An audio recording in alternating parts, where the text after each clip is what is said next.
actually not the only thing, Bibi Netanyahu trying to spin this into, he's my good friend, I just invited him. Well, Tucker Carlson completely shredded that narrative. I don't like that Bibi lied so quickly. It doesn't make me comfortable. I don't like it. Okay.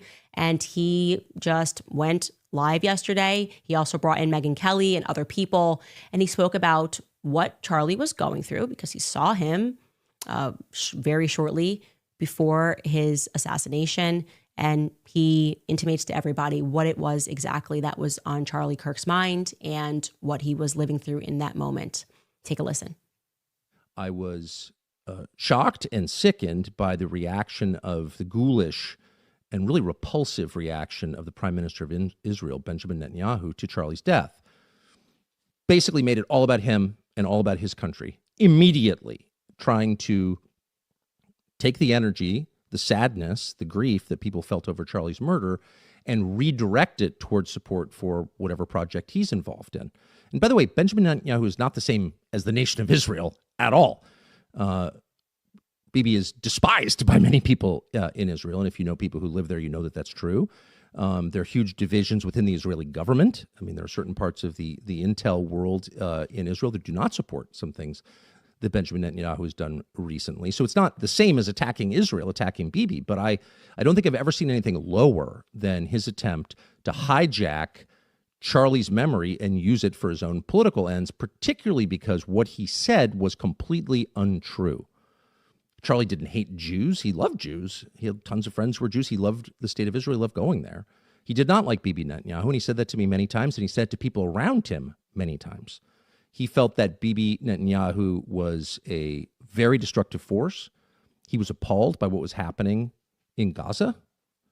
He was, above all, resentful that he believed Netanyahu was using the United States to prosecute his wars for the benefit of his country, and that it was shameful and embarrassing and bad for the United States, and he resented it.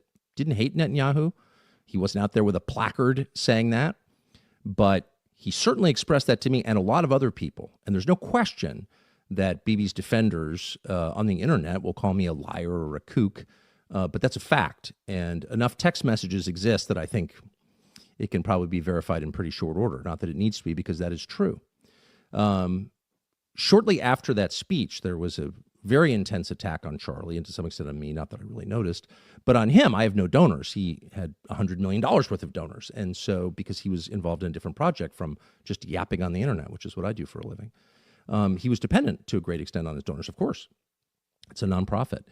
And they went after him and tormented him. Not all, of course. Many were supportive, but the ones who were offended by my speech, and there was a small, very intense group who were, tormented Charlie Kirk until the day he died.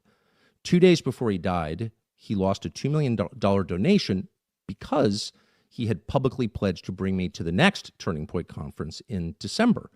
And he told me over the past couple of months that he was losing a lot of donations over that pledge. They put out a flyer basically saying that I was going to be at this event giving a speech. And so he would text me and say, man, I'm really taking a lot of heat for this, and people are really mad. The American Jewish Committee called in a statement Charlie Kirk an anti-Semite and, quote, dangerous. Charlie Kirk, an anti-Semite.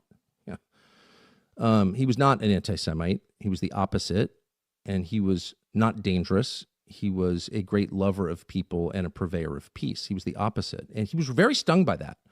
Those of us who've been called names for a long time are a little bit harder to offend. Charlie was deeply offended by that and expressed some of those feelings on Megyn Kelly's show and in other places. But that did not let up. The reason I'm telling this story is because he called me and then came to see me at my house about this topic. And I said to him every single time, look, I've got my own way to communicate my views. This is actually not the most important issue to me. There are lots of things I can talk about. I don't need to come to Turning Point. I can take a year off, no problem. I hated seeing how much he was suffering, the hassle he was getting from people, and I was being attacked too. By the way, it was a huge effort. I wasn't fully aware of it, actually, because I don't go online that much, but there was a huge effort by people, some of whom I know and have helped, and like Seth Dillon at the Babylon Bee, for example. Someone who had his own problems with free speech, who was famously canceled. And I like Seth Dillon. I had him on a couple of times. I had dinner with him to show support. Seth Dillon was out there demanding that Charlie Kirk take me off the roster, pull me off stage, because I had said things that Bibi didn't like or that he didn't like or whatever. Shocking that someone whose whole persona is wrapped up in the idea that we all get to speak, and if you don't like it, make a more compelling case, that person and many others like him were advocating for me getting pulled off the stage because they don't like what I'm saying. This is a trend, and one that we should be really concerned about. It's not just about Israel, by the way, at all. The trend is really simple. People with power don't want to hear disagreement. They don't want to be challenged, ever. That's why we have free speech, to acknowledge that even those of us or people with less power still have a right to talk because they're human beings. You don't own them. So time after time, Charlie would call me or come to see me and let me know, wow, or show me text messages. These people are really mad that you're speaking. And I would always have the same thought, like, I feel pretty moderate, actually. I've never been an Israel hater. Obviously, I'm not an anti-Semite. I just don't want more wars, and I don't want a foreign country humiliating my country and telling us what our laws have to be. I mean, this seems like pretty basic America First stuff, and he would say, I totally agree with you, but they want you off the stage. And I would always say, no problem. And he would say, no, it's important. It's a matter of principle. I want you to be there. Great. By the way, I'm not accusing anyone of being involved in that murder. I'm not trying to mutter darkly or imply anything. There's a lot we don't know about who murdered Charlie and why, but I don't know, and I'm not going to pretend that I do. But I think it's important to say that out loud because it's a fact, and there are many liars out there trying, Bibi Netanyahu, number one among them, shamefully, who are trying to distort the truth, a truth that I know and can prove.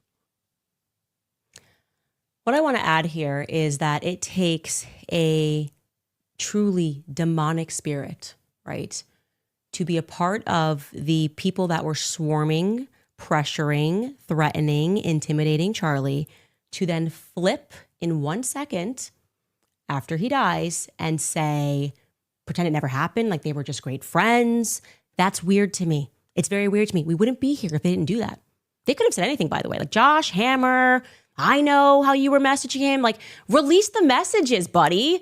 Just release all of your threads with Charlie in the 48 hours leading up to his death, okay? Let people see it. They did it at first regarding me last year. They insisted. And I said, Charlie, I couldn't even come up for air. I said, Charlie, don't even think about it. I don't even care. Don't even fight your donors. Like, just let them think they won because I got to rebuild my entire life. I was just publicly fired. You know what I mean? Like, this is not, you're good. Like, you are so good. I couldn't even care about this less. Like, you're a brother to me. Do what you have to do to survive. Okay. And then he just saw them moving into, it wasn't just Candace. They wanted Tucker. You're not allowed to talk to Tucker. Tucker shouldn't be here. And then Charlie realized which way the wind was blowing because it's never enough. It's never enough with them. Okay. They want to be the authority on speech. And it is reality that those very same people who were pressuring him and threatening him and intimidating him and calling him an anti-Semite and telling him he was hosting anti-Semitism, then became the fastest people to try to eulogize him and to say, look no further. He effectively died for Bibi Netanyahu. It's wrong, and we have to stand up to that narrative. Matt Gaetz jumped into the ring and basically just doubled down on what Tucker Carlson said. He tweeted this. I have personal knowledge as to many of the claims Tucker is making here. They are 100% true. Yes, they were behaving like demons. There's just no question. It's very weird when a demon then pretends that they weren't being demonic. You could be chill. You could have transformed it after Charlie was assassinated. You could have said, wow, my last correspondence with him was I was upset about something, and now I realize that life is so short and fragile, and it's really not worth it to skirmish with one another. Like, I really regret my last correspondence. And then I would have been like, okay, that was really authentic and real. Instead, they were like, we had a wonderful time. I just shot her. Wasn't what? Oh, loved Charlie. Just loved him so much. Something is weird about that. Spiritually, it's evil. That's what it is. It's evil. And in case you needed another person to tell you that he was being intimidated and they were bullying him about who he could speak to, here's Megyn Kelly. She joined Tucker Carlson, and she says this very quickly. Take a listen. Charlie is not the only one who's been threatened or was threatened to cut ties with you or not platform you. I, too, have gotten that, especially since you've been more outspoken on Israel. And I couldn't care less the amount of pressure they put on. I'm like, what are you talking about? This is madness. Why would you want to silence such a powerful, important voice just because you disagree with them on one subject, one on which we've all watched you sincerely evolve as you grapple with principles you've been espousing for years, like America First, like what's happening to Christians, like what's best for us and our kids here? How do I keep them safe? That's my number one priority. And I've been just absolutely disgusted and recoiled from people who have tried to pressure me on it. It, of course, never happened. But I know from speaking to Charlie, he felt it too. You've heard it from Charlie that he felt, and there is a layer here of nefarious pressure to have certain narratives go only one way. Yes. That must be called out and must be fought. Love that. Like, Meghan, that was amazing. Thank you. I think all of us right now are just feeling we have to speak. Okay. So if you know something about what was going on, if you have something, send it all to me because I'm organizing. Okay.